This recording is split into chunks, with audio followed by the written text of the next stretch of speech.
Walaupun mungkin dihujat, walaupun mungkin bahkan dicaci maki, dia tetap tegar tuh, Bib, harus tangguh. Karena memang yang dihadapi memang bukan orang yang sedikit. Kedewasaan berpikir juga terlihat tidak serta-merta masalah usia, Bib.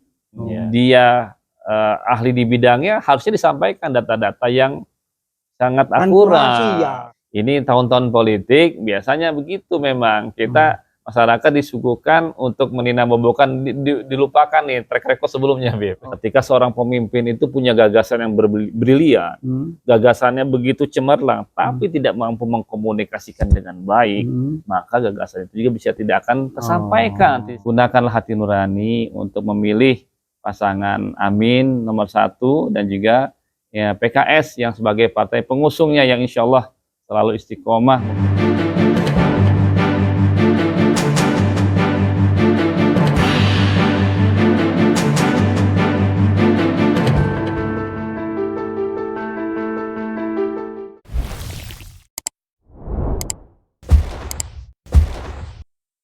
Bismillahirrahmanirrahim. Assalamualaikum warahmatullahi wabarakatuh. Waalaikumsalam warahmatullahi wabarakatuh. Jumpa lagi di episode yang sangat mendebarkan, yaitu tentang debat ya.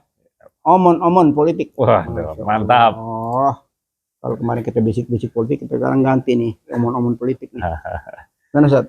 Alhamdulillah. Alhamdulillah. Nonton nggak, Ustaz? Nonton dong. Nonton. Jadi kalau saya lihat kemarin dari hasil survei ya, survei lagi nih. Siap. Itu rakyat Indonesia yang menonton itu sekitar 75%. Yap.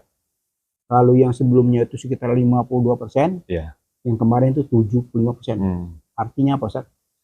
Animo masyarakat terhadap perubahan semakin tinggi. Nah, itu. Jadi melek politik. Betul.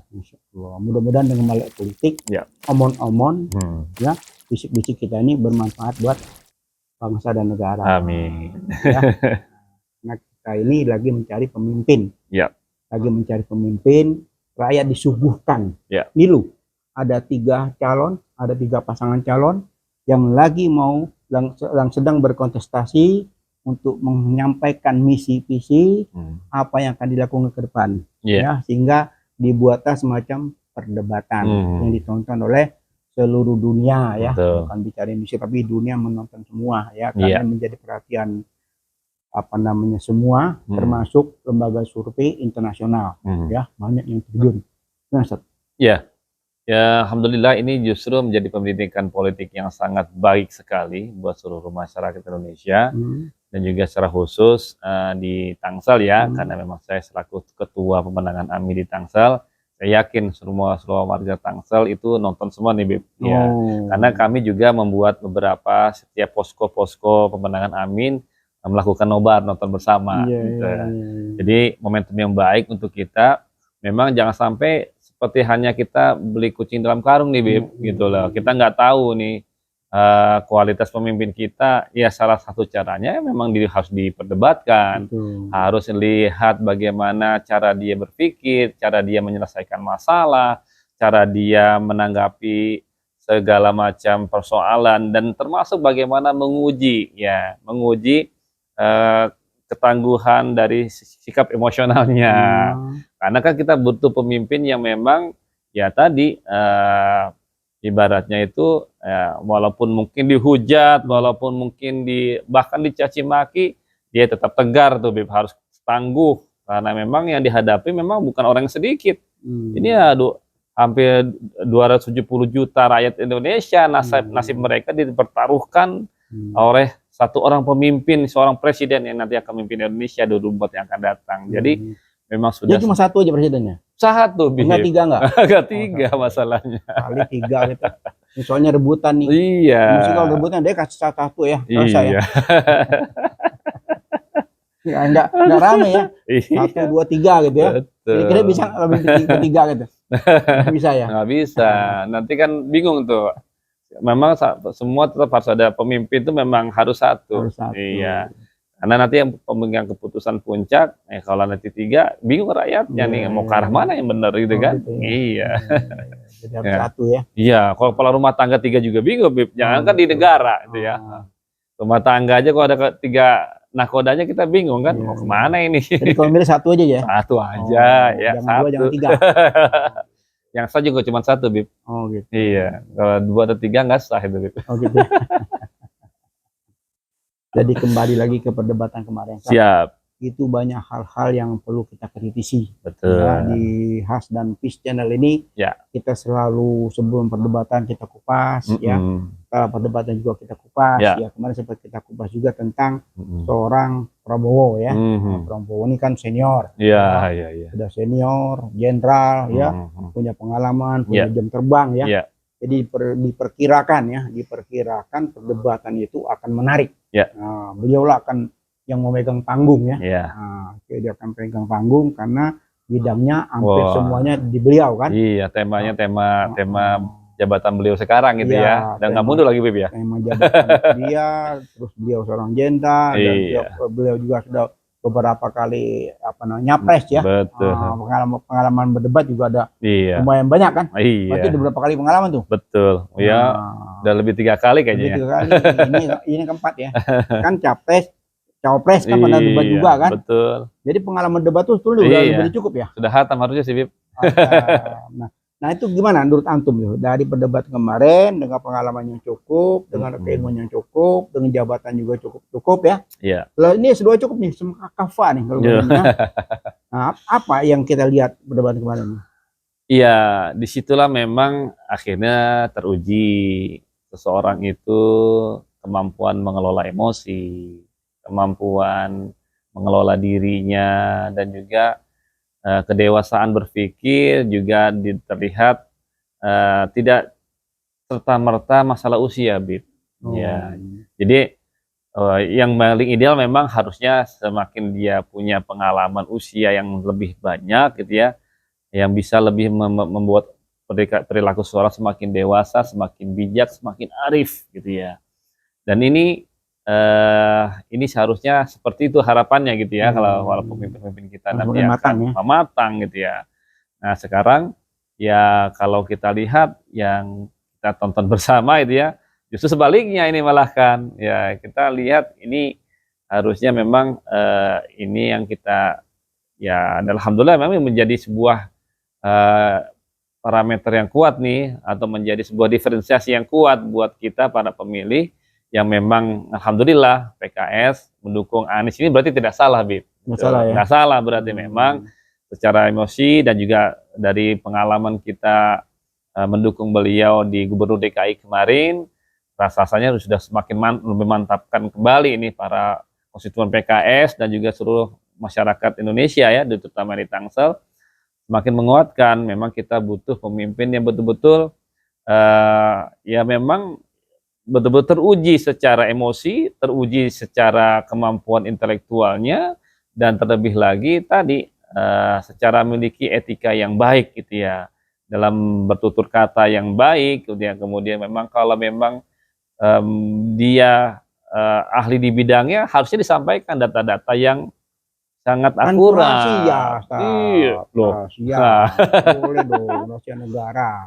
Iya. Pertahanan kan rahasia negara, jadi nggak boleh. Lah sebenarnya begini, ada beberapa hal yang sebenarnya betul secara ada informasi publik sebenarnya masih ada sisi ruang harus diketahui publik justru. Oh gitu. Enggak semua rahasia enggak? Enggak semua. Katanya rahasia semua. Enggak semua rahasia. Dia kan lebih senior, lebih tahu. Lebih senior, lebih tahu. Ini rahasia. Yang caleg 1, 2, 3 apa namanya? 1 dan 3 ini kagak ngerti. Ya ngerti. Iya. Gitu loh. Dia yang paling mengerti gitu loh. Karena ini rahasia, jadi dia nggak mau buka.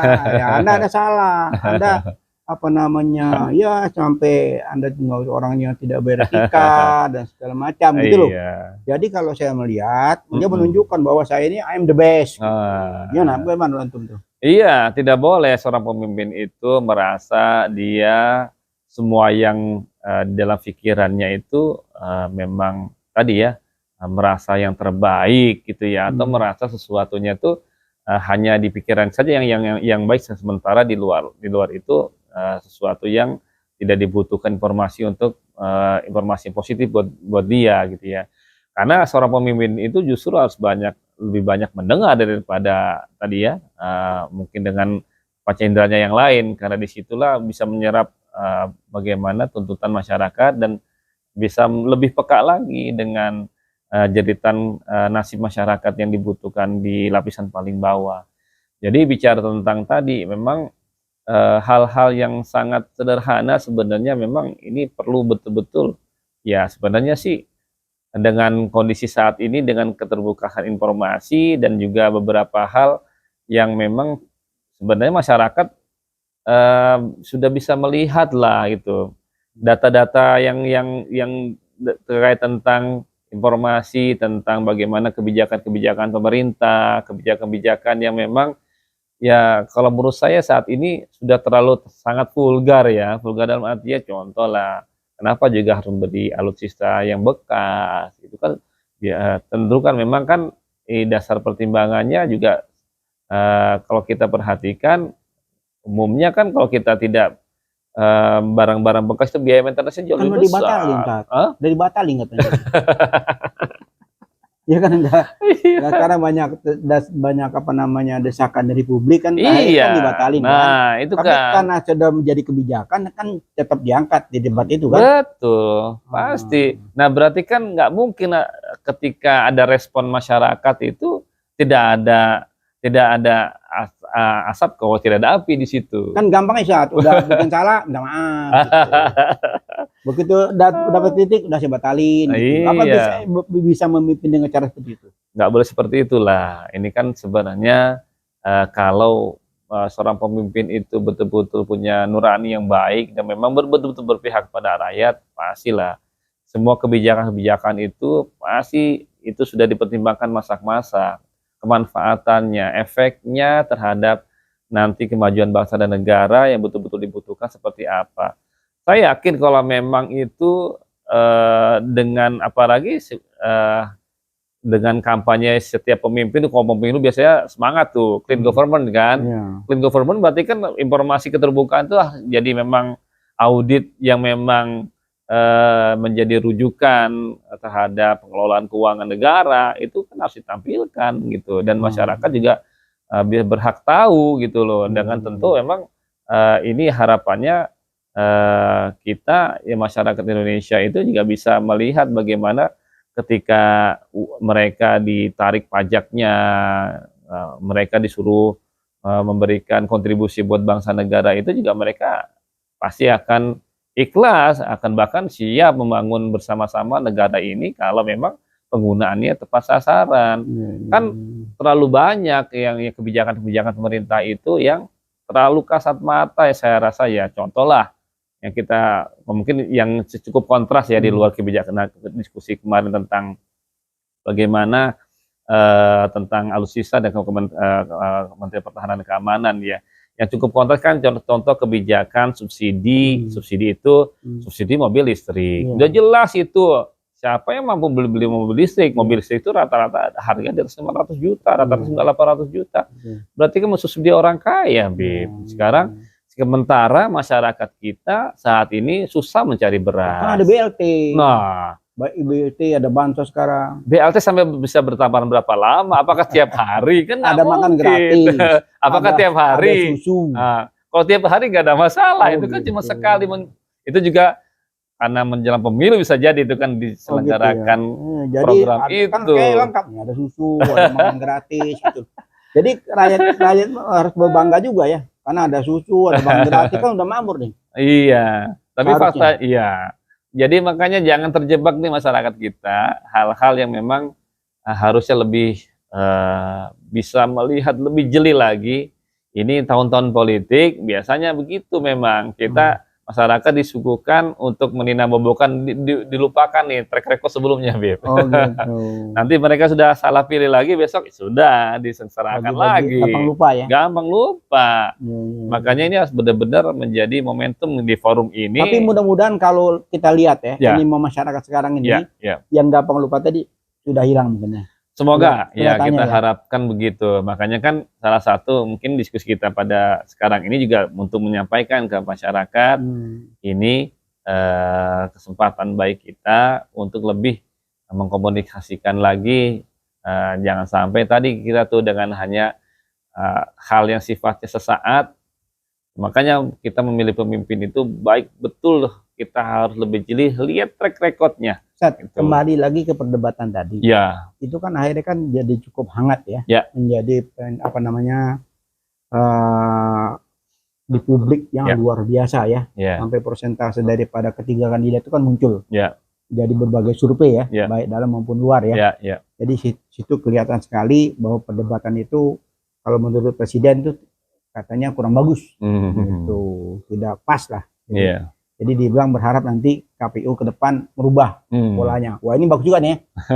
Wah ini presiden kita rupanya sudah ngeh nih. Rupanya nonton juga beliau ya. Oh pasti nonton itu. Sudah siap keluar negeri ya. Sementara PDI sebentar lagi besok pagi mau ulang tahun ya. Beliau sebagai kader PDI, sebagai orang yang dijadikan oleh PDI, ya hampir sekian tahun tiba-tiba ulang tahun PDI, beliau malah berkunjung keluar ya, Kamboja katanya. Nah, itu juga kita sesalkan ya. Nah, seharusnya sebagai pemimpin tertinggi ya, elit-elit politik ini ya di saat tahun politik seperti ini tunjukkan kenegarawanan ya. Betul. Sebagai presiden ya. Betul. Karena gimana pun juga ya kita sebagai putra terbaik bangsa kita tuh merasakan inginnya tuh pemimpin kita tuh baik-baik semua. Iya. Ya? Betul. Gitu. Di antara mereka tuh akur-akur. Betul. Sehingga kontestasi ini tidak menjadi semacam apa namanya semacam perdebatan ya, semacam permusuhan ya, antar putra terbaik bangsa kan. Ini kan cuma adu keilmuan, adu gagasan, adu kemampuan ya, adu intelektualitas dan segala macam ya. Nah, termasuk di perdebatan itu kan. Nah, dikupaskan tentang kemampuan olah data, olah pikir, olah apa gitu. Nah, gimana Ustaz tuh? Ada kata-kata semacam wah Anda ini tidak beretika, bla bla bla bla gimana Ustaz? Iya. Karena memang segala sesuatu itu kalau saya perhatikan betul selain memang substansi dari isi gagasan itu sendiri, kemampuan bagaimana cara berpikir, cara menyampaikan ide gagasan itu menjadi penting juga. Karena walaupun ini penting sekali ya, ketika seorang pemimpin itu punya gagasan yang brilian, gagasannya begitu cemerlang, tapi tidak mampu mengkomunikasikan dengan baik, maka gagasan itu juga tidak akan tersampaikan. Tersampaikannya tidak sampai, bagaimana mau diimplementasikan. Makanya penting tadi kemampuan public speakingnya, kemampuan kecerdasan dia menyampaikan gagasan itu menjadi hal sangat penting. Makanya itu dibutuhkan dengan omon-omonnya juga, gitu loh. Nah di situ kalau ditambahkan dengan etika, jadi emang perlu dong omon-omonnya? Oh perlu sekali. Apalagi bicara seorang politisi. Politisi kan parlemen, memang disuruh ngomong. Iya itu, memang tugas utamanya suruh ngomong gitu. Tapi memang ngomong ya, bukan omong ya. Kalau Betawi ngomong gitu. Saya ingatnya itu ngomong ke omong. Ya, jadi ya kembali ke keteladanan. Iya, betul.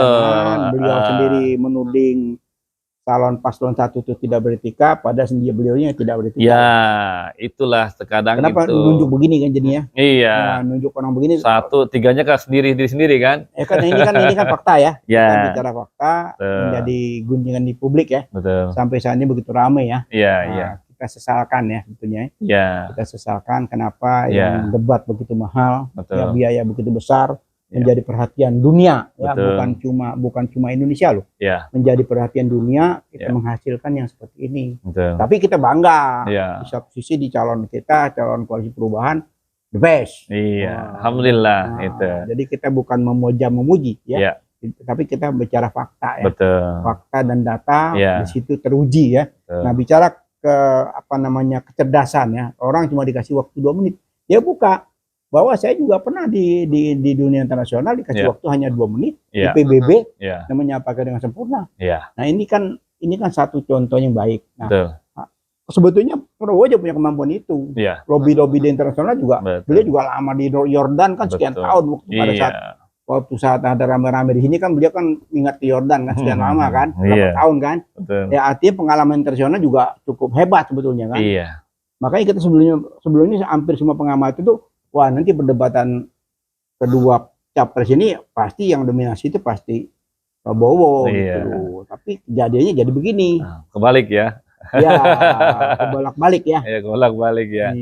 Ya, jadi disitulah ya sebenarnya alhamdulillah ya itu justru harusnya lebih membuka mata dan telinga seluruh masyarakat Indonesia ya untuk melihat bagaimana ketika apalagi jabatan diskusi pada saat itu melekat langsung kepada yang memang salah satu capres yang memang yang sedang diulas lebih tajam gitu ya. Ya disitulah akan sudah terlihat dengan cukup gamblang, cukup jelas, harusnya bisa menyampaikan data yang valid, informasi yang lebih akurat. Kemudian ya sekarang ini kan terkadang ya masyarakat kita juga bisa melihat kalau semua itu hanya sekedar omong, sekedar bukan menyampaikan data-data yang memang bisa tunjukkan dengan akuratnya, kan menjadi kebalikannya. Kan ya ngajak ngopi bareng nanti kita ngopi bareng di luar itu gitu kan gitu. Ya, ada tawaran tuh bagus tuh. Oh iya. Sementara kan ini kan masyarakat yang pengen lihat langsung. Oh gitu. Ya. Kalau ngopi bareng itu lain lagi ya. Wah, itu kan nanti bisik-bisik tetangga. Bisik-bisik tetangga. Aduh. Iya. Perlu sekali memang tadi etika. Sekarang cukup kontras lah, masyarakat kita sudah cukup pintar dengan era medsos, dengan era jejak digital itu sangat menyakitkan gitu. Kalau kita tidak melakukan sesuatu yang baik itu, apa yang bukan menyakitkan menurut saya. Apa tuh?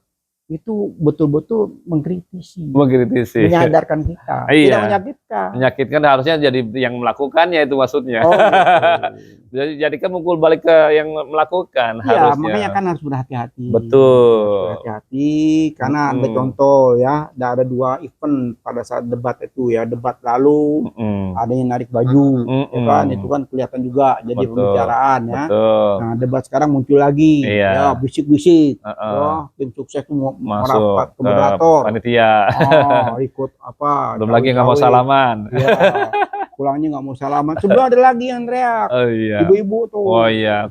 Ternyata anggota DPR. Iya, kata-kata yang kotor lagi ya. Kata-katanya tidak patuh. Iya. Gitu. Dan ini yang kita sesalkan. Nah, jadi ke depan ya, kita selalu mengkritisi ya. Lembaga penyelenggara KPU maupun Bawaslu ini, seperti Presiden juga berharap. Nanti ke depan tuh berubah ya, tidak lagi seperti sekarang ini gitu loh. Karena sekarang ini dianggap tidak bermutu ya. Alhamdulillah Presiden kita juga sadar. Setelah dia lihat ini, dia langsung komentar gitu loh. Tapi ya seperti apa kan gitu kan yang kita harapkan gitu loh. Tadi ketidaknetralan. Ini yang semuanya gara-gara ketidaknetralan sehingga penyelenggara ini pakai bingung kan. Gitu. Kalau dia di posisi yang tepat, yang tidak memihak salah satu, sebenarnya sih nggak ada masalah kan, easy going bagus juga aja. Kalau begitu sudah Presiden instruksi, KPU harus berubah, seharusnya sudah dilepas dong. Iya. Ya kan? Mudah-mudahan pemahamannya ke situ, Beb. Bukan pemahaman ada pesan yang lain. Gitu takutnya nanti ada udang di balik bakwan, Beb. Jadi di satu sisi kita berharap itu Presiden itu netral ya, pemilu ini berjalan sesuai dengan harapan masyarakat ya.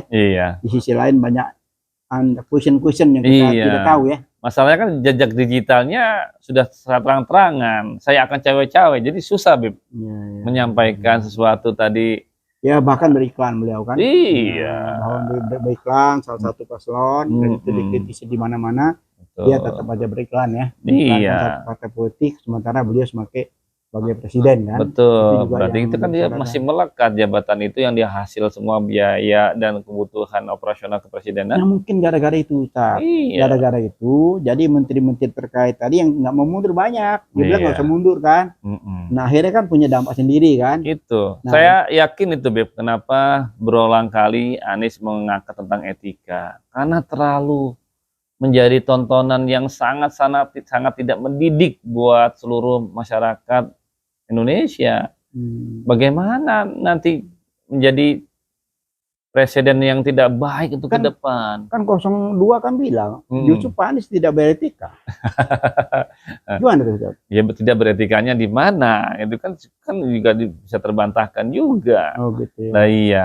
Ya kalau bicara tentang tidak beretika ketika konteksnya dulu pilpres sebelumnya karena beliau memang mendapatkan amanah seorang gubernur, ya justru itu lebih beretika. Sekarang kalau ketika memang konteksnya sudah selesai, kenapa harus diangkat-angkat lagi menjadi sesuatu yang Ya tidak kalau diangkat pun kontekstual? kalau diangkat pun sebetulnya kan baik. Iya. Supaya publik kan juga jelas. Iya. Anies kan berulang kali kan menjelaskan Betul. bahwa beliau waktu itu masih menjabat Betul. sebagai gubernur. Betul. Kan belum selesai Ya. kan. Bagaimana saya mau ditarik sebagai wapres. Iya. Kan gitu kan? Betul. Nah, jadi itu betul udah jelas gitu. Jadi kalau masih mau disudutkan tentang masalah itu, publik juga udah tahu. Iya, kan? sudah tahu. Gitu. Mau diungkit-ungkit lagi masalah lainnya. Ya semua katakan masalah korupsi udah bulak-balik nih, mau disandra, mau dijadiin pakein baju urin nih, harus pakai baju urin. Bahkan ada beberapa kali yang menyatakan bahwa pasangan harus 2, tidak boleh 3. Nah, sampai semuanya terbantahkan ya. Ya mereka punya strategi, punya cara, punya apa dengan segala macam strategi ya. Nah, jadi tapi Allah punya mau lain ya. Nah, Allah punya mau lain, masyarakat juga maunya lain. Sehingga satu demi satu kan tergugurkan ya. Nah, tapi sampai terakhir ini juga masih ada aja Ustaz. Masih ada aja hambatan-hambatan. Kayaknya bangsa ini banyak perlu belajar Ustaz ya. Elit-elit terutama ya. Apa Ustaz? Ada lagi krisis apa? Krisis moral ya? Jadi memang ini justru mudah-mudahan betul ya dengan kita seluruh masyarakat Indonesia, terutama juga yang mayoritas Muslim ini,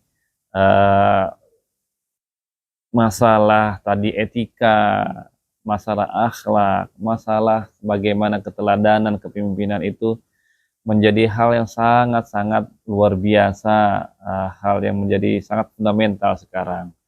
Jadi saat ini memang yang tadi yang disampaikan Nabi juga bahwasanya memang ini betul-betul menjadi kita dengan semua apa yang sudah kita lakukan. Ya dengan era digital sih memang kita bisa melihat, mereview ulang atau memutar kembali apa yang sudah pernah diomongkan sebelumnya atau apa yang sudah dilakukan sebelumnya, kebijakan apa yang sudah digulirkan sebelumnya.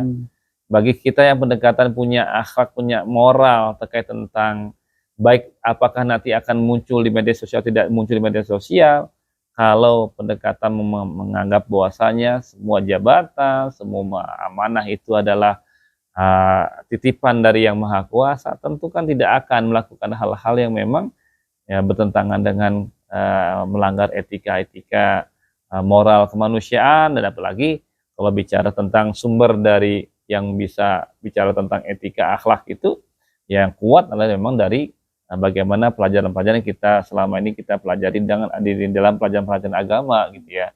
Dan ini harus menjadi kuat betul, menjadi mendorong basic betul.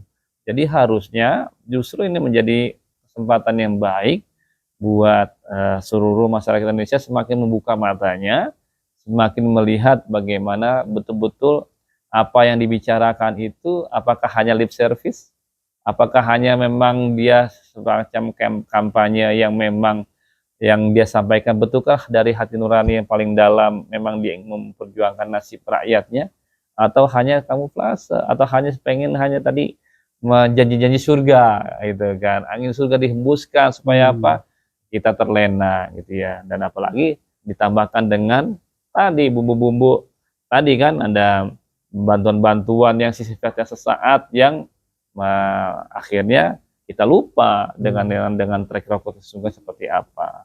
Gitu. Tidak mendidik ya. Tidak mendidik sekali gitu ya. Sebetulnya pesta demokrasi ini rakyat itu diberikan pendidikan politiknya baik ya. Iya, dengan cara-cara yang baik, betul, dengan santun. betul. Ya, kalau dia mau yang beretika, dia juga mesti beretika ya. Betul dong. Nah, sekarang bagaimana dia menuduh orang tidak beretika sementara dia sendiri tidak beretika. Betul. Ya kan? Iya. Bolak-balik ditanyakan tentang satu masalah dia tidak mau menjawab. Iya. Ya kan? Dibilang salah. Nah, salah itu kan argumentasi kan cukup kata salah. Kan data dengan dijawab dengan data kan. Betul. Tidak bisa oh data kamu salah kan, nggak bisa kan. Kan harus dikejar sampai calon nomor 3 itu kan mendesak terus kan. Oke, apa perlu pembantu nih untuk menjelaskan ini kan. Kan diantara apa namanya kepengen dibuka ya seterang-terangnya ya. Betul. Bukan artinya itu mencari kesalahan lawan, tapi itu membuktikan kemampuan intelektual ya. Karena kan di bidang beliau kan. Nah, tapi jawabannya dia, wah itu artinya wah itu rahasia. Ya, semua namanya pendukung beliau tuh ya itu udah rahasia gitu. Jadi proses pembunuhan ini kan semacam proses pembodohan saja. Kan semua udah melek politik ya. Rakyat tuh udah bawah udah banyak tahu yang mana sifat rahasia, yang mana tidak rahasia. Kan semua orang tahu kan. Masalah angka-angka itu bukan rahasia, kecuali strategi segala macam apa itu mungkin rahasia. Tapi kalau yang sifatnya pertanyaan banyak ya kan umum saja, kan? Tidak ada yang rahasia. Hal sederhana misalkan dipertanyakan tentang kenapa harus membeli senjata yang ada muncul walaupun seperti dibatalkan. Kan itu kan informasi itu sempat terpublikasi ke masyarakat itu. Ya karena apalagi di situ juga banyak indikasi kuat ya, ada semacam kong kali kong ya, itu pengadanya PT ini orang terdekat yang ada di situ gitu. Nah itu aja bantah gitu loh. Nah kalau emang itu dibantah, wah itu bohong. Ini PT ini nggak ada. Susunan kepengurusan atau komisaris sama pimpinan perusahaan ya. Jadi kan enak kan. Tapi kalau bilang oh itu enggak, itu salah, itu bohong. Jadi yang mana yang benar kan gitu kan, bikin rakyat kan bingung gitu. Nah sementara rakyat kan udah nggak bodoh lagi kan, udah cerdas ya. Jadi dengan hasil perdebatan kemarin, lu tantum siapa tuh yang the best di antara tiga tuh? Ya ini sudah tentu, ini alhamdulillah ya ternyata tidak salah kan, berarti PKS mendukung Pak Anies gitu ya. Jadi memang walaupun kita melihat luar biasa, mungkin agak terlihat sih memang kelelahan Pak Anies ya dari itunya, tapi di sini masih bisa menunjukkan performan beliau untuk tetap bisa menunjukkan bagaimana menyampaikan ide gagasan dia dan mengkritisi memang kebijakan yang salah yang masih dikatakan salah gitu, dan bahkan lebih tajam lagi ingin memberikan sebuah argumentasi bahwasanya supaya masyarakat bisa melihat lebih mendalam lagi bahwa sesuatu ini memang tidak baik atau menyeleweng, emang harus disampaikan di forum itu gitu ya. Dan ini alhamdulillah tersampaikan dengan baik gitu ya. Justru disinilah momentum yang baik jika alhamdulillah ini harusnya masyarakat lebih jeli lagi dengan segala macam yang sudah terjadi atau disampaikan proses diskusi perdebatan capres kita kemarin itu. Ini udah semakin menguatkan ya, segala hal yang data-data disampaikan atau bicara tentang bagaimana tadi ya, seperti dikutip lagi tentang etika itu ya, karena memang terlalu vulgar, terlalu kasat mata tadi kan, kong kali kong di dalam itu terjadi. Kenapa dia? Saya yakin kenapa Pak Anies mengutip itu kembali gitu ya. Ya saya seorang Anies Baswedan ya, sebagai capres yang mendunia ya. Betul. Tidak mungkin beliau asal ngomong, apalagi omong-omong. Ya, artinya beliau selalu by data. Ya beliau nunggu. Beliau nunggu katakan tentang masalah tanah.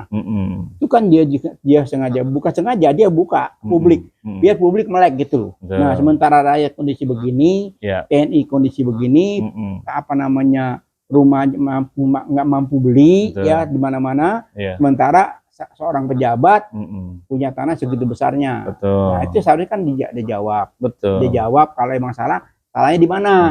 Kan gitu kan? Kan jadi perdebatan tuh. Ya biar rakyat jadi melek gitu loh. Nah kalau ini kan tidak dijawab. Nah artinya apa kalau sudah dijawab? Berarti kan jangan-jangan yang sebelum tadi nggak mungkin seorang Anies Baswedan itu mau menyampaikan data yang apa namanya yang salah kan? Dan itu dia akan bertanggungjawabkan. Tidak mungkin dia asal ngomong.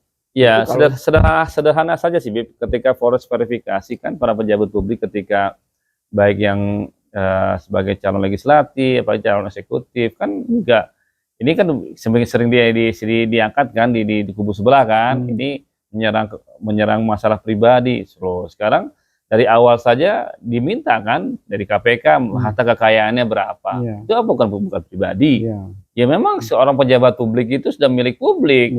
Ya memang semua bicaranya ya privasinya sudah hampir tanda kutip sudah tidak ada kalau orang sudah menjadi pejabat publik sebagai pelayan masyarakat. Harus tahu semua kan? Harus tahu semua gitu ya. Iya, dari riwayat pendidikannya, kemudian bagaimana keluarganya, siapa istrinya, siapa anaknya, siapa orang tuanya. Ya memang publik harus tahu. Nggak ada rahasia lain ya? Nah itu. Cuma satu. Betul. Lu sholat apa kagak nggak ditanya. Kan gitu kan? Iya, boleh kan? Iya. Nah, oh kamu sholat enggak kan? Karena itu urusan sama Allah ya. Sebenarnya itu bagian dia sebenarnya kalau saya pribadi justru sebenarnya boleh-boleh saja malah Bib gitu. Oh gitu. Iya. Justru kan memang kelihatan. Tapi kan nggak gitu ada ya. tuh. Iya, betul. Calon-calon itu nggak ada yang ditanya. Sholat apa enggak ya. Yang nggak boleh tanya puasa, Bib. Kan puasa cuma tuh yang tahu diri semua yang di atas.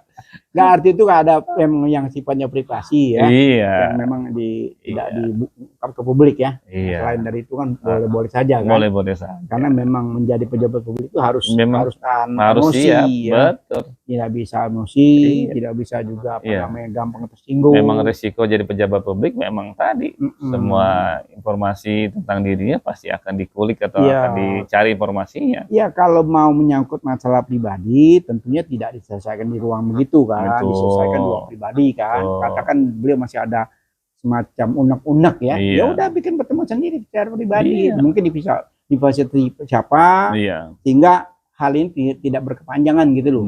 Jadi kan selesai kan. Kalau kayak gini kan seakan-akan ya orang wah benar gitu loh. Padahal apa namanya sudah menjadi pengetahuan publik ya bahwa apapun sekarang ini tidak bisa lagi ditutup-tutupi kan. Tidak bisa lagi apapun. Bayangkan orang yang menjadi di ruang segitu besar tiba-tiba muncul, ya kan? Kadang kata-kata yang tidak pantas ya. Di tahun kan ramai sekarang kan. Jadi kita juga menghimbau Ustaz ya.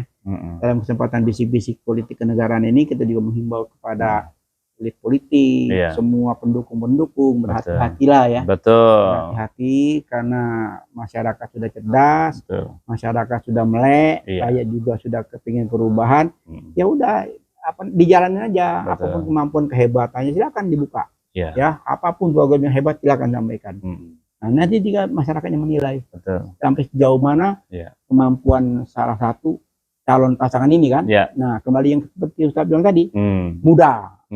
Apa cukup muda aja kan enggak. Ya kan, muda itu juga perlu diasah. Betul. Diasah sekian lama dulu dengan proses yang benar, proses yang jujur. Tapi kalau sudah prosesnya sudah bermasalah, sudah tidak beretika. Jelas-jelas kan, prosesnya tidak beretika. Karena itu di situ terjadi KKN. Terjadi KKN sampai beliau lolos. Itu sudah semua sudah tidak beretika. Nah, bagaimana Anda mau ngomong etika sementara pasangan Anda sendiri tidak beretika? Itu yang disampaikan Aniesnya. Kalau nggak salah, betul nggak? Wah, itu sangat yang itu diangkat memang perlu karena memang tadi karena fair play-nya sudah tidak terjadi di situ gitu ya. Nah, ini yang memang ya harusnya ini ya. Justru saya menilai bahwasanya masyarakat Indonesia di masyarakat Tangsel kalau tidak memilih Amin rasa-rasanya rugi sekali. Rasa-rasanya kalau tidak memilih Amin ini mau dikemanakan akhlak kita. Rasa-rasanya kalau tidak memilih pasangan Amin ini mau dibawa kemana nasib kita ke depan. Karena ini artinya yang kita ditontonkan ada tadi ya calon-calon pemimpin kita, terutama di kubu sebelah itu luar biasa itu ya. Ini bisa menjadi sebuah hal yang jadi catatan sejarah yang akan diingat nanti seluruh anak cucu kita ke depan. Bayangkan saja, ternyata kita memiliki kalau sampai terjadi gitu, ya bukan pasangan Amin yang menang gitu ya. Ini luar biasa. Berarti nanti kemunduran demokrasi sangat luar biasa. Tapi gini Ustaz, kalau saya boleh berpendapat ya. Jadi ini memang kontestasi yang sangat menarik. Ya, status quo lawan yang akan datang. Sebetulnya kan tidak ada petahana. Tapi dibayang-bayangin ada petahana di dalam. Yakin gitu kan? Nah, sehingga status quo ini masih tetap mau bertahan dengan segala macam caranya. Tapi sekarang terungkap ke publik gitu loh. Terungkap ke publik itu bahwa sekarang nih KPK, ya pimpinan KPK jadi tersangka. Apa ini masih mau dilanjutkan? Apa mau diteruskan oleh pemimpin berikutnya? Ya, terus pimpinan MK sudah bermasalah juga. Betul. Apa mau diteruskan lagi? Nah, kan gitu kan? Betul. Nah, yang mau meneruskan tadi apa akan diteruskan ini? Oh iya, nah, jangan kan diteruskan. Ya, makanya. Artinya kalau kelompok satu kan ini kan akan melanjutkan. Melanjutkan. Ada lagi nih yang lebih seru lagi nih, Nah, bayangkan orang salah satu komisioner BPK itu korupsi 40 miliar uang dikembalikan ke Kejaksaan Agung. Apakah ini masih diteruskan? Ya kan? Banyak sekali hal-hal yang buruk di rezim ini, sementara kelompok sebelah ini akan melanjutkan. Nah, jadi rakyat tinggal pilih. Ya, satu ini mau seperti ini, semua sudah terbuka lebar, tidak bisa ditutupi lagi, sudah yang jadi tersangka, ya udah segala hal sudah semua terungkap ke publik. Nah, menurut antum gimana nih? Iya, ini yang memang di forum ini justru kita angkat kembali informasi-informasi data-data tersebut untuk menguatkan, untuk sekarang informasi-informasi yang mungkin masyarakat masih ada yang belum tahu, gitu ya. Kita harapkan menjadi informasi yang diketahui dan bisa ditindaklanjuti dengan apa?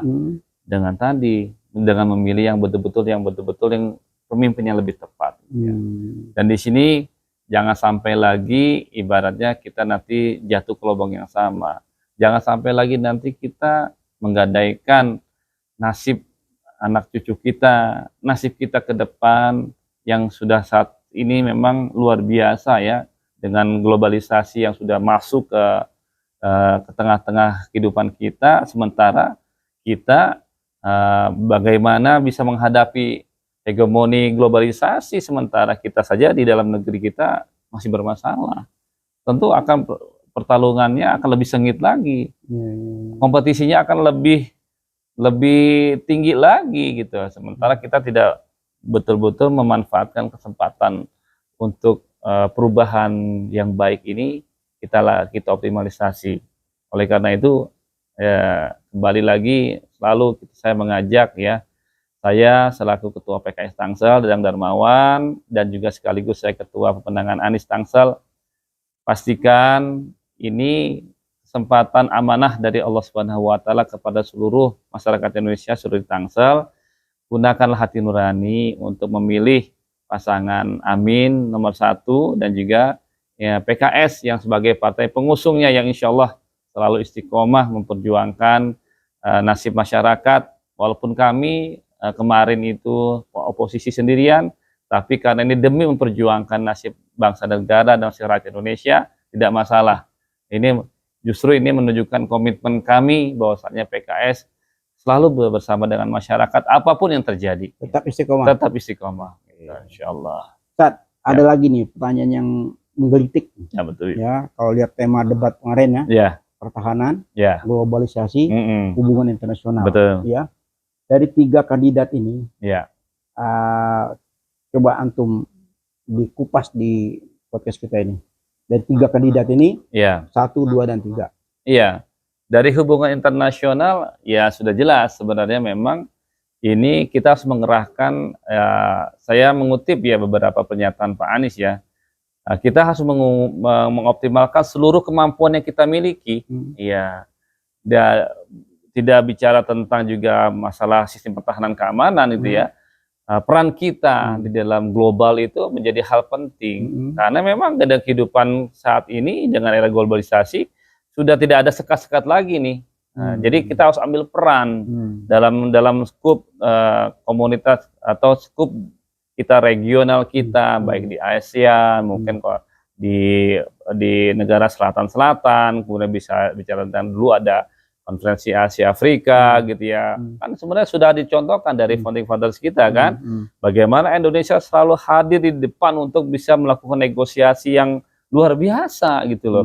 Itu harus ditunjukkan oleh para pemimpin tertinggi kita ya, memang presiden gitu loh.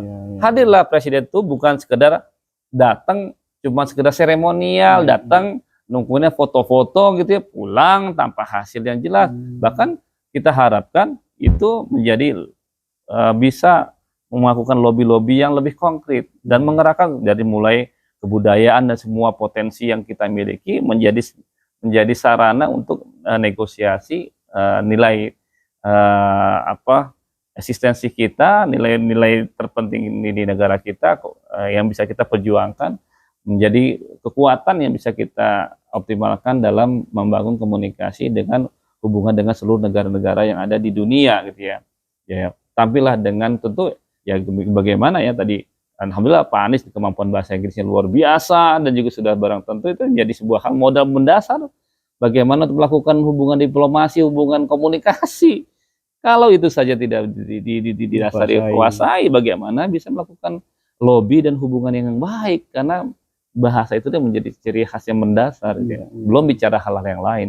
Saya rasa ini sudah menjadi penguat bahwasanya tidak salah buat seluruh masyarakat Tangsel dan masyarakat Indonesia untuk memilih pasangan Amin dan juga PKS sebagai partai pengusungnya untuk kita mengusung perubahan. Ya, begitu. Memang kalau kita melihat Anies ini ya, memang beliau ini salah satu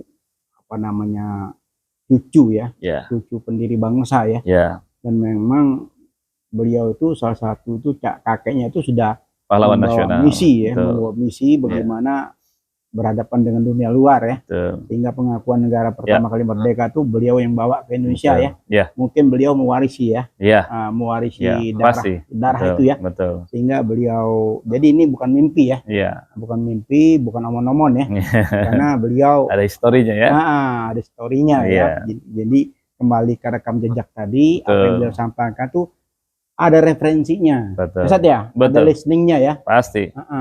Kata kunci yang antum sampaikan tadi, rekam jejak itu penting.